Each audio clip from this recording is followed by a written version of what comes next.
Le Seigneur veut que nous partageons sa parole et aujourd'hui, il m'a envoyé dans certaines profondeurs et je crois que ça va bénir quelqu'un. Alléluia. Et le thème de ce matin, de ce culte, c'est le discernement. Alléluia. Le discernement. Le discernement, c'est quoi? Le discernement, c'est la capacité de voir ce que les autres ne peuvent pas voir.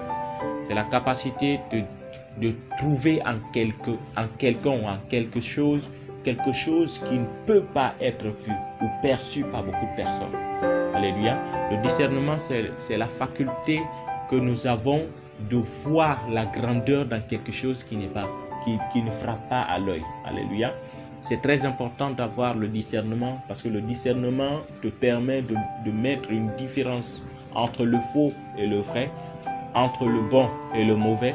Le discernement est très très important dans la vie du chrétien. C'est grâce au discernement que nous savons quoi faire pour plaire à Dieu. Alléluia. La Bible dit: soyez transformés par le renouvellement de l'intelligence afin que vous discernez ce qui est bon, agréable et parfait à Dieu. Sans discernement, on ne peut pas voir ce qui est bon à Dieu, ce qui est parfait devant Dieu. On ne peut pas se projeter sans discernement. Alléluia. Et c'est très important pour un chrétien d'avoir un discernement. Le discernement est très très important. Celui qui a le discernement peut facilement reconnaître le Messie. Celui qui a le discernement peut savoir sa saison. Celui qui a le discernement peut comprendre que telle situation n'est pas pour la mort, mais pour glorifier Dieu. Celui qui a le discernement a la capacité de voir derrière quelque chose qui fait peur aux autres, une opportunité de se faire voir, une opportunité de glorifier son Dieu, une opportunité d'entrer dans une dimension élevée. Alléluia. David avait un discernement. Derrière Goliath, il voyait sa gloire. Vous voyez, Jésus avait un discernement. Derrière la mort de Lazare, il voyait la gloire de Dieu. Alléluia. Le discernement est très important dans la vie du chrétien. Si tu ne peux pas discerner, tu ne peux pas entrer dans une nouveauté de vie. Si tu ne peux pas discerner, tu passeras à côté de l'homme de ta vie. Tu ne peux pas discerner, tu passeras à côté de la femme de ta vie. Tu ne peux pas discerner les opportunités pour te propulser, te catapulter, peuvent te laisser et tu seras en face. C'est-à-dire que tu vas voir derrière des opportunités, tu vas voir des choses pour ton mal. Tu vas penser que c'est simplement quelque chose qui est là pour te tirer le meilleur de toi. Alléluia. Si tu n'as pas un discernement, tu ne sauras pas comment te focaliser pour tirer profit des événements de la vie. Derrière chaque saison se trouve une opportunité. Derrière chaque événement se trouve une opportunité. Mais est-ce que tu peux trouver l'opportunité dans l'événement ou la saison de ton temps? Alléluia. Derrière chaque homme de Dieu, il y a notre opportunité. Et chaque personne a son homme de Dieu, celui qui est habilité à ouvrir le ciel pour lui. Alléluia. Jésus avait pour homme Jean-Baptiste. Et Jean-Baptiste était habilité à ouvrir le ciel de Jésus. La Bible dit le jour où Jésus est allé se faire baptiser, la Bible dit que le ciel s'est ouvert. Quand Jean-Baptiste l'a plongé dans l'eau, le ciel s'est ouvert et l'Esprit de Dieu est descendu sur lui. Mais si tu n'as pas le discernement, tu passeras à côté de ton Jean-Baptiste. Si tu n'as pas le discernement, tu verras Dieu, mais tu penseras que c'est un homme. Si tu n'as pas le discernement, les pagnes de Jésus, les pagnes de la robe de Jésus seront pour toi comme un habit ordinaire. Mais pour certains, ceux qui ont le discernement, ils feront un hôpital dedans. Comprenez? Le discernement est très important pour le chrétien. Si tu n'as pas un discernement, tu ne sauras pas véritablement tirer profit des événements. Chaque jour qui passe, il y a une opportunité. Mais est-ce qu'en chaque jour, nous voyons l'opportunité? Parce que l'opportunité ne vient pas te montrer, te dire je suis une opportunité. Les opportunités viennent toujours camouflées. Ils viennent toujours déguisés, ils viennent toujours voilés. Mais il faut avoir les yeux de Jean-Baptiste pour dire celui-ci est l'agneau de Dieu. Le jour du baptême de Jésus, la Bible dit que tous étaient là, mais seul Jean-Baptiste a vu. Il a vu l'Esprit de Dieu descendre sur Jésus et il a témoigné. Beaucoup sont là, mais beaucoup n'ont pas vu en Jésus l'agneau de Dieu. Mais seul celui qui a discerné a pu voir en Jésus l'agneau de Dieu qui ôte le péché du monde. Alléluia. Si tu ne peux pas discerner, tu peux passer à côté de ton miracle. Tu peux passer à côté de ton mariage. Tu peux passer à côté de la femme de ta vie. Vous comprenez que très souvent, nos principes ou les critères de choix, nous avons ça là. Je veux un mec beau, un mec élégant, riche et autres. Mais ce mec viendra en haillon. Il viendra dans une posture qui ne reflète même pas les caractères que tu avais. Mais c'est l'homme de ta vie. Est-ce que tu peux discerner en cet homme-là? Tu peux voir en cet homme la grandeur que tu recherches. C'est ça la force du discernement. C'est ça la force du discernement. Et aujourd'hui, on est frappé par ce que nous voyons. Par ce que l'œil a la capacité de voir. On n'a pas le discernement pour percer les choses et entrer dans les profondeurs pour voir l'opportunité qui se cache derrière les choses. Nous allons prendre quelques passages de la Bible et à partir de là, nous saurons dévoiler ces mystères-là. Alléluia. Jean chapitre 1 à partir du verset 10.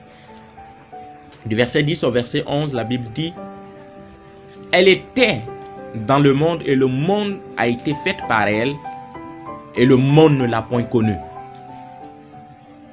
Elle est venue chez les siens et les siens ne l'ont point reçue. Mais tous ceux qui l'ont reçue et ceux qui croient en son nom, elle a donné le pouvoir de devenir enfants de Dieu. Alléluia. Voici la capacité de discerner.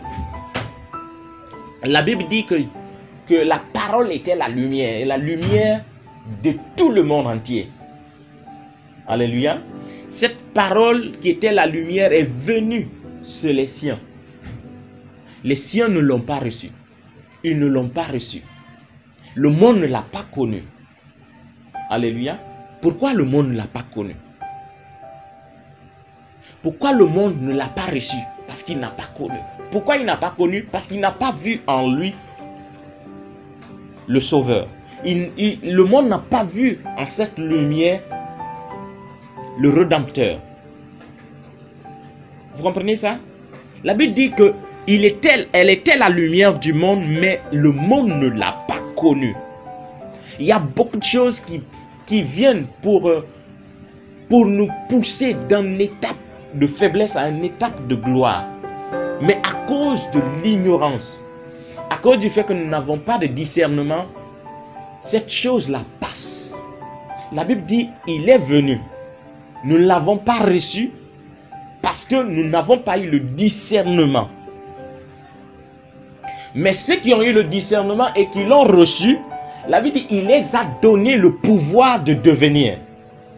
Le pouvoir de devenir est un pouvoir assez important. Devenir enfant de Dieu, devenir puissant, devenir riche, le pouvoir de devenir vient lorsque nous avons la capacité de discerner. Alléluia. Si tu n'as pas la capacité de discerner, ce qui doit te permettre de devenir passe à côté de toi. Beaucoup de personnes diront, mais je n'ai jamais vu cet homme. Il n'était jamais venu chez moi. Mais Jésus dira, à chaque fois que vous avez reçu telle ou telle personne, c'est moi que vous avez reçu. Est-ce que vous avez le discernement de savoir que Jésus passe à chaque instant devant notre porte, mais nous ne le recevons pas parce que nous n'avons pas le discernement? La Bible dit, le jour du jugement, il y aura un groupe à la droite de Jésus, un autre groupe à la gauche de Jésus. Il dira à ceux qui sont à la droite des choses pour les remercier et être reconnaissant que ces gens-là ont pris soin de lui quand il était malade, quand il n'était pas vertu, quand il était en prison et tout. Ces gens-là même seront étonnés pour dire, mais à quel moment nous avons pu faire face à ces situations? Quand est-ce que nous t'avons vu nu? Quand est-ce que nous t'avons vu affamé? Mais il dit, à chaque fois que vous ferez ça, au plus petit dans le royaume. À chaque fois que vous ferez ça à quelqu'un qui manquait, c'est à moi que vous faisiez. Est-ce que vous voyez Jésus en des personnes qui manquent? Est-ce que vous voyez Jésus en des personnes qui sont hospitalisées?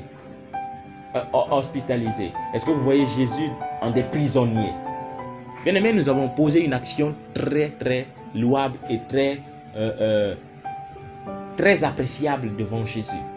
Le jour où nous avons décidé de gêner, de prier pour les malades de coronavirus, ce n'est pas nous qui étions malades. Mais nous avons décidé de prier pour ces gens-là. Ce jour, Jésus était en train de passer. Il a dit, j'étais malade, mais vous avez prié pour que je reçoive la guérison. Vous voyez l'opportunité derrière les choses déguisées. Jésus viendra, il ne viendra jamais pour vous dire, non, c'est moi Jésus de Nazareth qui... Non. Quand il passe, tu ne sauras pas que c'est Jésus. C'est pourquoi beaucoup de personnes ne croient pas à la divinité de Jésus, ne croient pas que Jésus est le Fils, parce qu'il ne vient pas dans la posture de Fils. Il vient dans la posture déguisée. Il vient dans la posture où il est voilé. Beaucoup parmi eux peuvent le voir mais ne pas le reconnaître. La Bible dit le jour où il est ressuscité d'entre les morts, il a cohabité avec ses disciples, mais ceux-là ne l'ont pas reconnu. Pourquoi? Parce qu'il est toujours déguisé. Il est toujours déguisé. Comprenez? Des opportunités passent autour de nous, déguisées. Des opportunités pour nous hisser au sommet. Mais nous voyons derrière ces opportunités-là un risque énorme. Non, quand j'investis dans telle chose, je vais perdre. Prenez le risque d'investir. Prenez le risque d'investir. Parce que bien aimé, la plupart de ceux qui sont devenus aujourd'hui multinationales, qui sont devenus des grands hommes aujourd'hui, ont investi dans des choses que beaucoup ne croyaient pas. Ils ont investi dans des relations que beaucoup ne croyaient pas. Là où beaucoup de personnes disaient non, ça ne va pas réussir, c'est là ils ont investi. Là où beaucoup de personnes ont dit que non, il se fatigue, il va perdre son argent, c'est là que ces gens-là ont réussi. Pourquoi? Parce qu'ils avaient l'œil d'Abraham. Ils avaient les yeux des mages.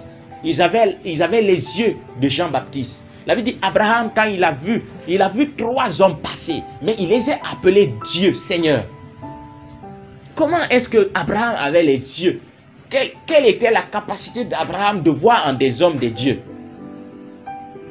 La Bible dit, quand il a vu ces 3 hommes passer, il les a appelés Seigneur. Ne passez pas. Il faut d'abord que vous mangiez et que vous buvez, vous vous reposez avant de passer.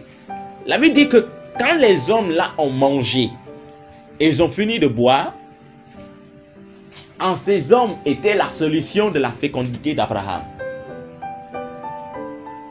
Alléluia. Abraham avait perçu la solution de sa fécondité et il les a saisis. La Bible dit que quand les 3 hommes étaient prêts à partir, ils ont dit l'année à venir, en ce temps-ci, nous reviendrons vers vous et tu verras, tu vas enfanter. Même la femme d'Abraham n'avait pas cru, elle n'avait pas su. Elle se disait non mais dans ma posture, je suis avancé en âge, je ne peux pas, non, je ne peux plus concevoir. Est-ce que je peux avoir les mêmes plaisirs, les mêmes désirs d'aller vers encore mon Seigneur, mon mari? Alléluia. Les opportunités viennent comme ça, déguisées. Quand l'opportunité passe, il faut savoir, il faut avoir les yeux d'Abraham pour savoir que c'est la solution de ma fécondité qui passe. Il faut que je le saisisse. Alléluia. Il faut avoir les yeux des marges pour détecter l'étoile de Jésus. Beaucoup de personnes ne pouvaient pas se rendre compte que ce jour-ci, ce jour-là même, le Sauveur était né, le Seigneur était né et que le Roi des rois était né. La Bible dit, ce sont les mages qui ont vu l'étoile de Jésus. Et à partir de là, ils ont dévoilé que le Sauveur était né. C'est là que les rois et autres là se sont rendus compte. Les opportunités qui passent, bien aimé, est-ce que tu as les yeux qu'il faut pour voir l'opportunité qu'il faut? Aujourd'hui, nous pouvons voir, nous disons non, tel est mieux que tel. Parce que là, ça frappe à notre œil. Nous disons non, ici peut-être l'année à venir, je vais avoir une position. Quand quelqu'un d'autre vient, tu vois tellement sa petitesse, tu ne vois pas ta grâce dedans. Vous voyez? C'est toujours comme ça. Et ce que je veux que vous compreniez, c'est que quand on est chrétien, on doit avoir la capacité de discerner. Je vous ai dit que la spiritualité n'est pas simplement, ne se limite pas simplement à l'église. La spiritualité va très loin. Même les investissements que nous faisons dans nos entreprises et autres là, c'est la spiritualité qui continue. Est-ce que tu as la capacité de discerner dans une affaire une opportunité d'argent et que tu investis dans cette opportunité? Pendant que beaucoup sont en train de pleurer de coronavirus, beaucoup ont vu une opportunité de se faire de l'argent. Comprenez ça? Beaucoup voient une opportunité de se faire de l'argent dans le coronavirus, pendant que d'autres sont en train de crier « Oh, corona n'a qu'à cesser », d'autres prient pour ne pas que ça cesse encore. Parce que dans ça là, il y a leur opportunité de se faire de l'argent. D'autres États gonflent le nombre de malades. Pourquoi? Parce qu'il y a une opportunité de se faire de l'argent. Comprenez ça? Le jour où Lazare est mort, Jésus voyait dans la mort de Lazare une opportunité de glorifier le Père. Mais beaucoup de personnes étaient en train de dire, mais Seigneur, il faut partir, sinon il va mourir. Mais lui, il était en train de dire, attendez qu'il meure. Comme ça, là, la gloire va encore s'exploser. Vous comprenez ça? Il y a une opportunité. En chaque situation, il y a une opportunité de guerre. Bien que la situation, des fois, déguisée peut être une situation que personne ne veut. Parce que personne ne veut être trahi. Personne ne veut être blessé. On évite les coups. Or, derrière les coups, il y a une opportunité de se faire ici au sommet. Je connais beaucoup de chefs d'État qui sont passés par des moments pénibles parce que là se trouvait l'opportunité de devenir président. En Afrique du Sud, on a vu un homme qui était prisonnier, et par là, il est devenu président et est devenu le président le plus respecté de l'histoire de l'Afrique du Sud. Très souvent, des opportunités passent par des situations que personne ne veut pas toucher. Les opportunités passent par des moments douloureux que personne ne veut pas être acteur. Quand on te dit, non, il faut aller confronter Goliath, c'est des opportunités que personne ne cherche. Aller affronter Goliath, on voit sa chute, on voit sa ruine, on voit sa destruction, on voit sa mort. On ne peut pas oser prendre le risque d'affronter Goliath parce qu'on voit, nous, notre perte. On ne voit pas l'opportunité derrière la chose. Le discernement est très important, bien aimé. Voici une histoire que nous allons lire dans le livre de Jean 4 à partir du verset 10. Du verset 10 au verset 12. Jean 4, verset 10, verset 12. La Bible dit quelque chose. La Bible dit, Jésus lui répondit. Bon, c'est l'histoire de la femme samaritaine. Jésus l'a demandé de l'eau et puis la femme l'a dit non, tu es juif et moi je suis samaritaine. Il n'y a absolument rien qui lie les juifs des samaritains. Et voici la suite de l'histoire. Jésus lui répondit, si tu connaissais le don de Dieu et qui est celui qui te dit, donne-moi à boire, tu lui aurais toi-même demandé à boire et il t'aurait donné de l'eau vive. Seigneur, lui dit la femme, tu n'as rien pour puiser et le puits est profond. D'où auras-tu donc cette eau vive? Es-tu plus grand que notre père Jacob qui nous a donné ce puits? Alléluia. Voici une opportunité qui est là. Jésus, le Seigneur, le Sauveur, lui qui a la capacité de te donner une eau qui ne va jamais tarir en toi, qui ne va jamais te donner envie de boire. Il est là devant toi, il te demande à boire. Il te demande à boire, il te dit j'ai envie de boire, donne-moi de l'eau. Et toi, ne voyant pas l'opportunité qui est devant toi, ne voyant pas celui qui est en train de te demander à boire, tu fais n'importe quoi. C'est cette même histoire-là qui est aujourd'hui à l'église. Bien aimé, l'histoire-là se répète encore à l'église. Encore et encore et encore et encore. Et à partir de là, on dit très souvent au docteur, médecin, guéris-toi toi-même. Oui, on dit ça. Médecin, guéris-toi toi-même. Un pasteur peut être là et dit, je vais prier pour toi, tu vas te marier. Il n'est même pas encore marié. Il dit, toi-même, tu pries, il n'est même pas encore marié. Et puis tu demandes, qu'est-ce qui ne va pas chez toi?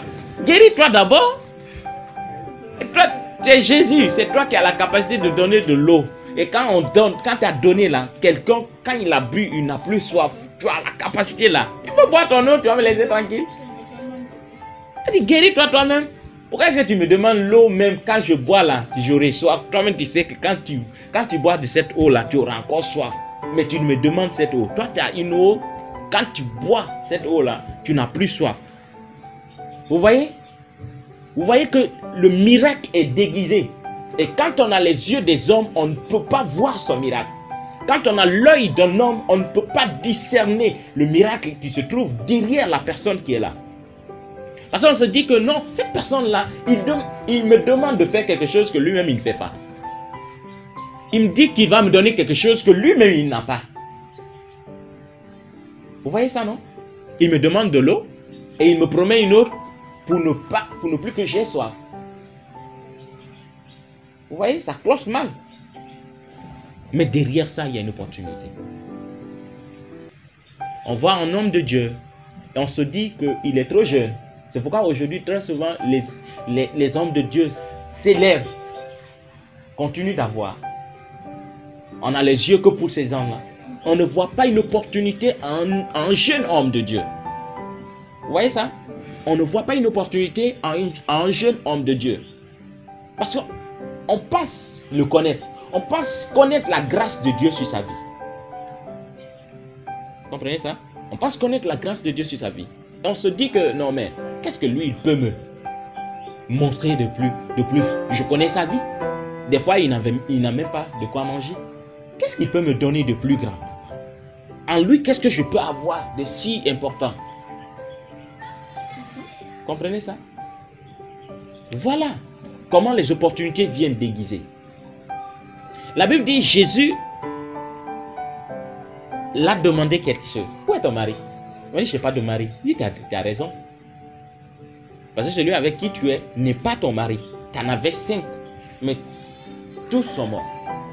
Maintenant, avec celui que tu es, il n'est pas ton mari. La femme dépassée des limites s'est levée.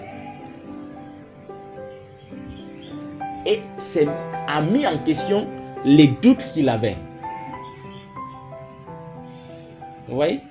Aujourd'hui, on ne va plus vers des jeunes hommes de Dieu parce qu'on se dit, est-ce qu'il est plus grand que notre père Abraham?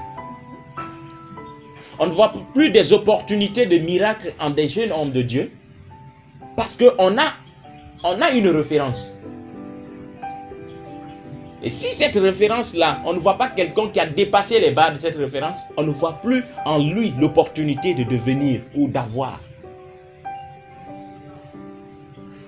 Sinon, bien-aimé, et je le dis en toute sincérité, en Guinée, bien que beaucoup de personnes quittent la Guinée pour aller dans d'autres pays pour des miracles et autres, chose que je ne suis pas contre, mais en Guinée, il y a des hommes de Dieu, ouais. Des hommes de Dieu, ouais. Des pères pour des multitudes. Ces hommes de Dieu, quand ils sont dans d'autres zones, les miracles les accompagnent, on s'étonne des fois. On s'étonne des fois. Mais la chose qui cloche, c'est que ce soir, on n'est pas prophète. Le prophète n'est pas prophète chez lui. Parce qu'on nous dit toujours, ce n'est pas le fils du charpentier, ce n'est pas le petit qui a grandi avec nous ici. Ce n'est pas le fils de Marie, ses frères et sœurs ne sont-ils pas avec nous ici? Et là, le miracle et la grâce de Dieu sur la vie de la personne ne peut pas vous atteindre. Parce que l'onction que tu n'as pas honorée ne peut pas reposer sur toi. Alléluia. Je le dis en toute sincérité, il y a des hommes de Dieu très loin en Guinée. Très très loin en Guinée. Mais ils sont camouflés. On se comprend? Ils sont camouflés. Mais est-ce que tu as les yeux des mages? Tu as les yeux d'Abraham? Tu as les yeux de Jean-Baptiste pour discerner ta grâce dans un homme de Dieu? Est-ce que tu as les yeux qu'il faut pour discerner ton opportunité dans un homme de Dieu? C'est vrai, tu l'as vu assez. C'est vrai, tu connais ses faiblesses. Tu sais comment il a commencé. Mais est-ce que tu vois en cette même personne-là l'opportunité de ton mariage, l'opportunité de ton emploi, l'opportunité de ta guérison? Est-ce que tu vois en lui ton miracle? Quand nous passons très souvent à côté de notre miracle et nous ne saisissons pas le miracle. Alléluia. C'est très important d'avoir le discernement. Si tu ne discernes pas, tu vas penser que la vie est contre toi. Tu vas penser que Dieu n'existe pas. Pourtant, Dieu vient toujours déguisé. Il vient toujours dans un déguisement pour que ceux qui ont les yeux pour voir, voient et tirent profit. Profitent de l'opportunité qui est là. La Bible dit que Jésus parlait toujours en parabole pour que ceux qui ont les oreilles entendent, ceux qui ont les yeux voient. Mais on remarque que le monde est rempli d'aveugles. Le monde est rempli de sourds. Quand Dieu parle, ils ne voient pas. Ils n'entendent pas. Quand Dieu parle, quand Dieu se dévoile, quand Dieu se montre, ils ne voient pas Dieu. La Bible dit que personne n'avait jamais vu Dieu. Mais Christ l'a dévoilé. Christ lui-même, c'est lui qui a représenté Dieu. C'est lui qui a montré Dieu. C'est lui qui a enlevé Dieu de sa cassette pour le faire voir. Mais la Bible dit que beaucoup ne l'ont pas reçu. Pourquoi? Parce qu'en lui, ils ne voyaient pas ce qu'ils avaient conçu dans leur tête comme étant la représentation de Dieu. Vous voyez ça? Beaucoup ne voyaient pas en jeune homme de Dieu réellement une onction particulière, parce qu'il se dit il n'est pas en costume, il n'est pas dans une voiture. Cet homme de Dieu ne peut pas être celui qui peut m'enlever dans cette affaire. Et on voit toujours en des hommes de Dieu des gens qui veulent profiter d'eux, qui veulent tirer profit d'eux. Vous voyez ça? C'est ça. Voici une histoire aussi dans 2 Rois. Dans 2 Rois chapitre 4 verset 10 au verset 12. 2 Rois chapitre 4 verset 10 verset 12. C'est l'histoire de Naaman. Naaman le lépreux. Alléluia. La Bible dit que Naaman le lépreux, on l'a recommandé Élisée, le prophète.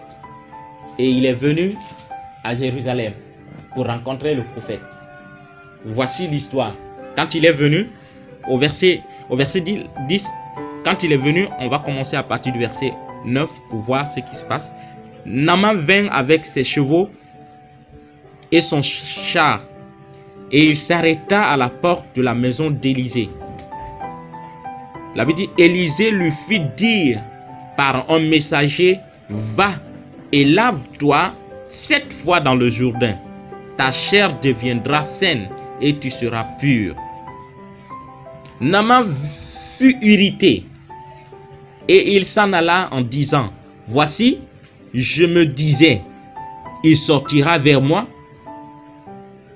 il se présentera lui-même, il invoquera le nom de l'Éternel, son Dieu, il agitera sa main sur la place et guérira le lépreux.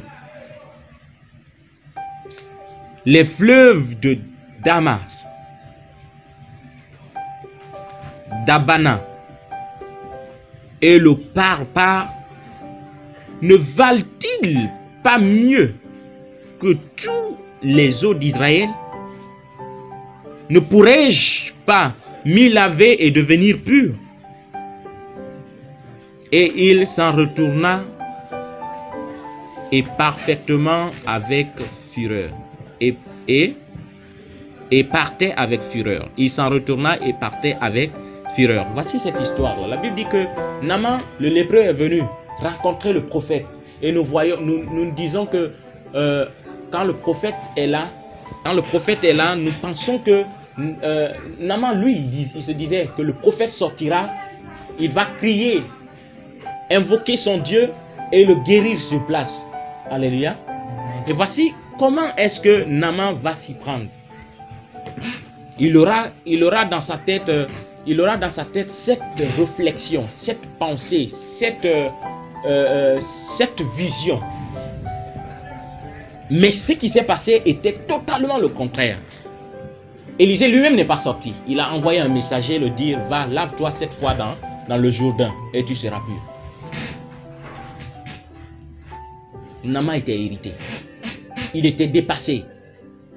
Il dit, mais moi je pensais que le Dieu de cet homme de Dieu là, il va l'invoquer devant tout le monde.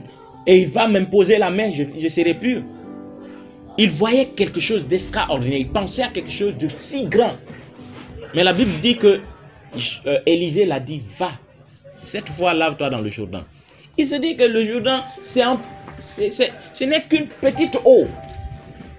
Le Jourdain est sale. Ce n'est même pas propre. Il se dit qu'il y a des fleuves dans son pays plus grands et plus propres que le Jourdain. Il dit que tous les eaux d'Israël rassemblés c'est-à-dire que ne peuvent même pas s'égaler à un fleuve de son pays. Vous voyez ça? Ton miracle est déguisé dans un fleuve insignifiant. Et ça, ton miracle peut être dans une recommandation qui n'a rien à voir. La Bible dit que Naaman voyait que son miracle passerait par des grandes démonstrations. Pourtant, son miracle était dans une petite chose. Se laver dans le Jourdain. Jourdain sale et petite. Et le prophète a dit, va, lave-toi dedans. Le prophète lui-même n'est pas sorti. Pour beaucoup de personnes, ils vont dire, non, je ne vais pas me laver dans ça. Ce n'est pas la vision que j'avais. Pourtant, ton miracle se trouve caché dedans. Ton miracle se trouve caché dans cette petite chose qu'on t'a dit de faire. Dans cette petite personne qu'on t'a dit de rencontrer. Beaucoup de personnes rencontrent le pasteur et disent que mais lui, il ne peut pas m'apprendre quelque chose de grand. Il ne peut pas être l'objet de mon miracle. Il n'a même pas un vélo. Il ne dort même pas chez lui. Comment est-ce que lui, il peut être l'objet de mon miracle? Ce n'est pas possible. Quand il rencontre le pasteur prie avec lui et prononce que 4 mots. Seigneur, je te dis merci pour sa vie. Toi qui le bénis, bénis-le maintenant au nom de Jésus. Il se dit non mais, c'est quoi ça? Il se dit c'est pas possible. Et beaucoup d'opportunités nous échappent parce qu'on n'a pas mis foi à la petite chose, à la petite recommandation, à la petite prière, à la petite personnalité qui était devant soi. On ne peut plus mettre foi en cette personne. Beaucoup de personnes viennent demander des prières. En espace de 1 mois, combien de personnes sont venues me voir ici? Beaucoup de personnes, n'est-ce pas? Mais c'est beaucoup de personnes là qui sont venues. Vous savez comment ils sont venus ici? Et d'autres même quand ils sont venus me voir, ils se disaient ça ne peut pas être moi. Et non, ce n'est pas lui. Il y a une dame qui était venue et quand on a fini, il explique ça à son fils. Son fils est étudiant. Aujourd'hui, il doit finir, je pense, cette année-là ou l'année à venir. Il dit à son fils, mais lui qui est là, tu es plus âgé que lui. Et moi, quand je l'ai vu, je pensais que il y a encore à l'intérieur. Pendant que c'était fait. Alléluia. Est-ce que tu vois la grâce au travers d'une petite personne comme moi? Est-ce qu'en moi tu vois ton miracle? Est-ce qu'en moi tu vois la grâce de Dieu?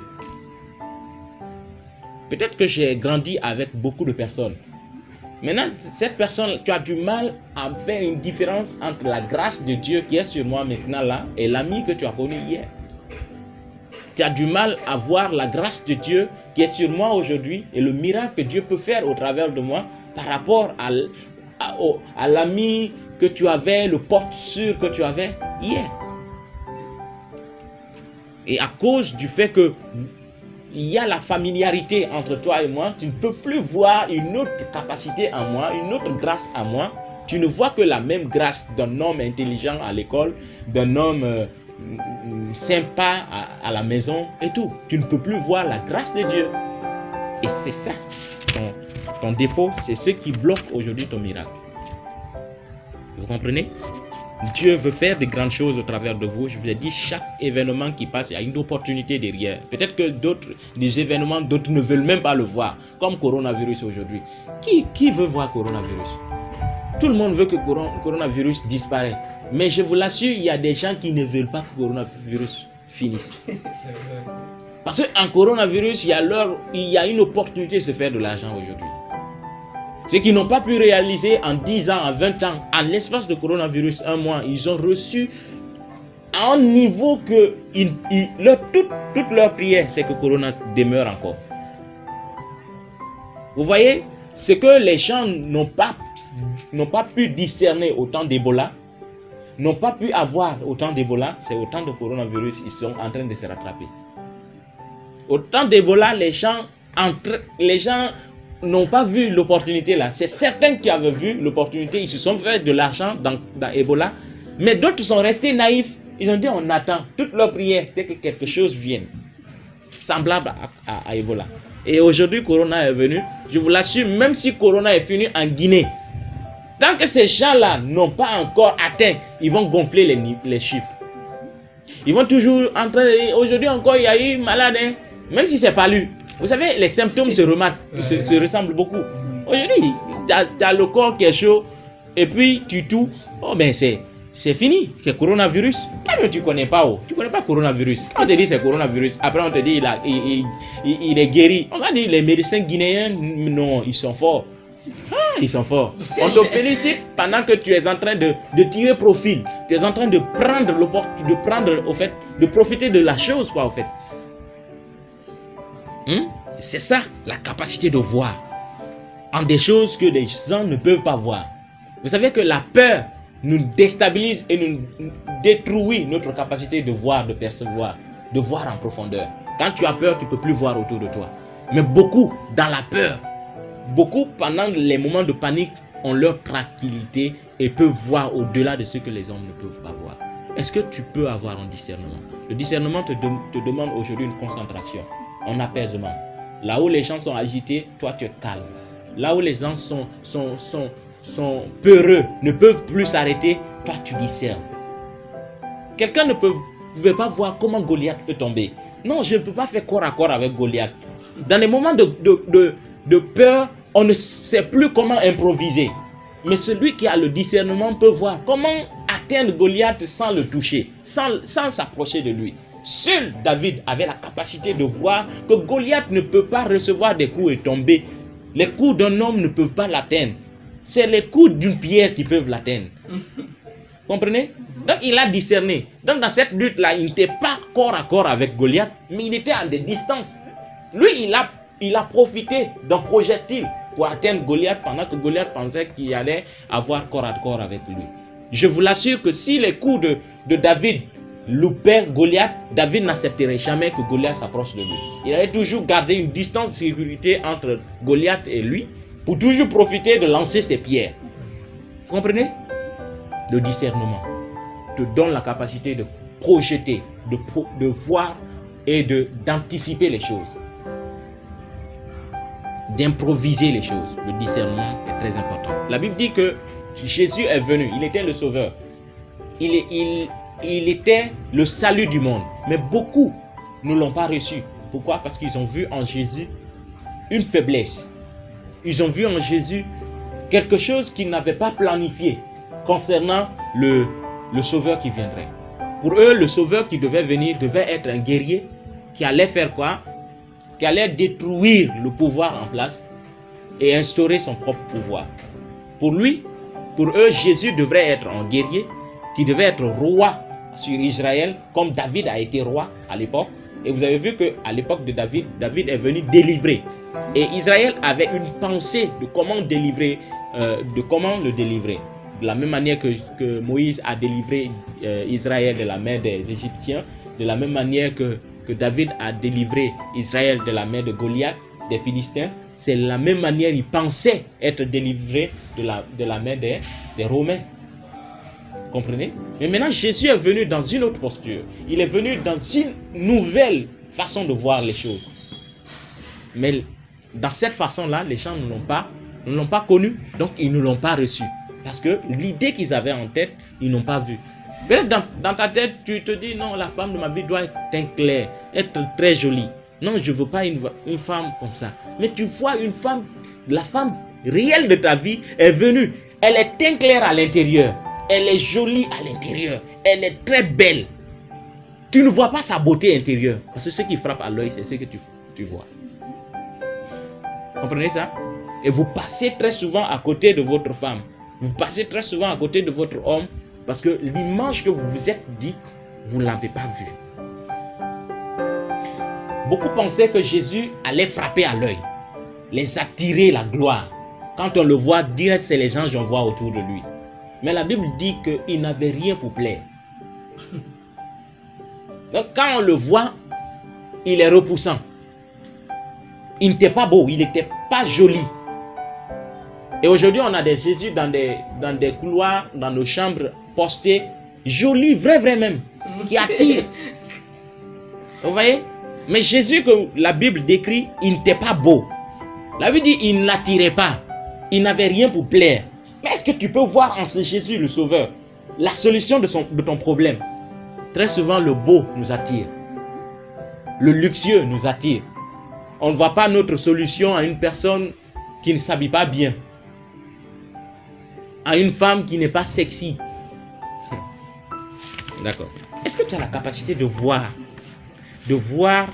à une personne, l'homme de ta vie, la femme de ta vie, la situation qui peut t'envoyer à une ascension rapide? Est-ce que tu peux voir ça? Maintenant, comment parvenir à voir ces choses-là? Si hier tu n'avais pas l'habilité de voir les choses, si à ton état aujourd'hui tu ne peux pas voir les choses, bien aimé, il te faut te mettre à jour. La mise à jour, c'est très important. Il y a des appareils hier qui n'avaient pas la capacité de faire grandes choses, comme Motorola. Motorola, quand tu avais ça, c'était pour appeler simplement et envoyer des messages. Et c'était lent. Le réseau, pour l'avoir, il faut monter à la collée. Comprenez? Si tu ne te mets pas à jour, tu ne peux pas voir ce que tu dois voir. Si tu ne mets pas à jour, tu ne peux pas développer la capacité de discerner, de profiter des situations de ta saison. Mets-toi à jour. Il y a des applications que tu avais hier et qui aujourd'hui sont tellement lentes quand tu mets, avant même que la page d'ouverture s'affiche, tu vas faire 30 minutes assis, en train de voir. Des fois, tu es obligé de prendre ton téléphone, tu mets comme ça. Comprenez? Mettez-vous à jour. Et la mise à jour, dans le cadre spirituel, c'est sécher la face de Dieu. C'est apprendre encore. Il y a des connaissances d'hier qui ne peuvent pas te permettre d'ouvrir des portes aujourd'hui. Il y a tes connaissances que tu avais hier qui aujourd'hui ne sont plus valables. Vous comprenez? Comme aujourd'hui, les architectes, vous savez qu'il y a certaines connaissances que vous aviez pour avoir un rendu. Quand tu as fait rendu là même, tu regardes, tout est blanc. Tu ne vois même pas la différence entre le mur et le plafond. Vous voyez, non? Mais aujourd'hui, avec la mise à jour, vous avez fait quoi? Vous avez atteint un niveau qui vous permet d'optimiser votre image. N'est-ce pas? C'est la même chose. Optimiser votre capacité de voir, de discerner en apprenant. Comprenez? En apprenant. La Bible dit, mon peuple périt par manque de connaissance. La Bible dit, ils ne l'ont pas connu pendant qu'il était au milieu d'eux. Donc il faut le connaître. Pour le connaître, il faut apprendre. Pour te mettre à jour, il faut apprendre. Alléluia. Voilà. C'est ça. La mise à jour, ce n'est pas écrire, non. La mise à jour, c'est connaître. On se fait comprendre? Beaucoup de personnes veulent atteindre des niveaux. Mais même si tu as ce désir-là, les rallyes, est-ce qu'ils peuvent faire compétition avec les Honda que nous avons ici? Est-ce qu'il y a, on peut se voir, même si le propriétaire de Honda a le désir de devenir premier, est-ce qu'il va devenir premier? Mets-toi à jour, bien aimé. Mets-toi à jour. Quand tu te mets à jour, tu ne feras plus d'efforts pour discerner. Quand tu te mets à jour, où les autres ouvrent leurs yeux comme ça là, toi dans ton sommeil tu verras déjà. Vous voyez ça? Mettez-vous à jour et vous verrez Dieu se manifester et agir. Vous ne verrez plus une saison passer sans que vous ne profitez de la saison. Alléluia. Et je pense que quelqu'un a été béni. Tu vas bénir l'Éternel pour la parole que tu as entendue. Et tu vas le demander véritablement de te donner les yeux des mages, de te donner les yeux d'Abraham pour discerner l'opportunité de ta saison. Alléluia. Dis le Seigneur, j'ai besoin de ta grâce ce matin. Ouvre les yeux de mon esprit afin que je discerne l'opportunité de ma saison. Éternel mon Dieu, ce matin, je crie à toi. Ouvre mes yeux. Je veux voir, je veux saisir l'opportunité de ma saison. Je ne veux pas être comme Laban, comme Naaman. Je veux saisir, quelle que soit la chose, je veux saisir. Il peut être camouflé, mais je veux le saisir au nom de Jésus. Seigneur mon Père, ouvre les yeux de mon esprit ce matin, car je veux discerner. Je veux discerner l'opportunité de ma saison. L'opportunité de ma saison. Au nom de Jésus. Père, ce matin, je crie à toi. Donne-moi, je t'en prie, la grâce qu'il faut de pouvoir discerner l'ami de mon ascension, la relation de ma gloire. Au nom de Jésus-Christ de Nazareth. Au nom de Jésus-Christ de Nazareth. Ce matin, je te prie que la saison là ne passe pas sans que j'entre dans ma gloire. Au nom de Jésus. Au nom de Jésus. Je te dis merci pour ta parole. Que cette parole fasse de moi la personne que tu désires. La Bible déclare, quand tu parles, ta parole ne revient pas à toi sans avoir accompli ce pourquoi elle est sortie. Je sais que cette parole est sortie pour me bénir. Je te dis merci. Je te dis merci. Au nom de Jésus. J'ai ainsi prié. Amen. Amen. Et Amen.